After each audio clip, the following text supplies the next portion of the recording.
CNN, BBC, France, 24. I'm watching you all. I'm recording every lie. I'm archiving every distortion. I am Ibrahim Traoré, and today I'm pulling off your masks. Yes, you heard correctly.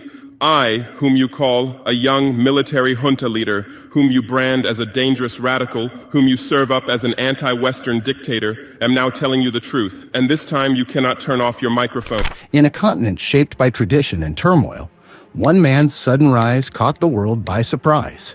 Young, disciplined, and defiant Ibrahim Traoré didn't come from a political dynasty or elite circle. He emerged from the heart of Burkina Faso with a soldier's discipline and a revolutionary spirit. His story is a testament to power, youth, and a nation's longing for change. Ibrahim Traoré was born on March 14, 1988, in the small village of Kera, located in Bondokui, Muhun province in western Burkina Faso. He grew up in a modest, rural setting, surrounded by the simplicity of village life and the challenges that came with it. As a boy, he displayed a strong sense of discipline and intelligence, traits that followed him through his school years. He attended high school in the city of Bobo-Dioulasso, where he excelled academically and earned a place at the University of Ouagadougou. There, he pursued a degree in geology, completing it with honors, a rare achievement that spoke to his dedication and drive. Though he had a promising future in science, Traoré chose a drastically different path. In 2009, he joined the Burkina Faso Armed Forces and trained at the gorgeous Namoano Military Academy. Later, he received specialized training in anti-aircraft weaponry in Morocco. Unlike many recruits, he quickly stood out for his leadership and composure under pressure. Assigned to infantry roles in the northern regions plagued by jihadist insurgency, he proved his commitment on the battlefield. His courage earned him respect, and by 2014, he was promoted to lieutenant. In 2018, he served as part of the UN peacekeeping mission in Mali, further sharpening his skills and gaining valuable combat experience. As Traoré climbed the ranks, his loyalty to the military's mission remained firm, but his trust in Burkina Faso's political leadership began to fade. He saw firsthand the lack of equipment, low morale, and the dangers soldiers faced, while politicians in the capital seemed out of touch with the front lines. By 2020, now a captain, Traoré had become a vocal figure among soldiers stationed in the volatile north. His sharp critiques of government inaction and corruption began circulating in military circles. Without seeking the spotlight, he was emerging as a natural leader respected not only for his battlefield performance, but for his bold honesty.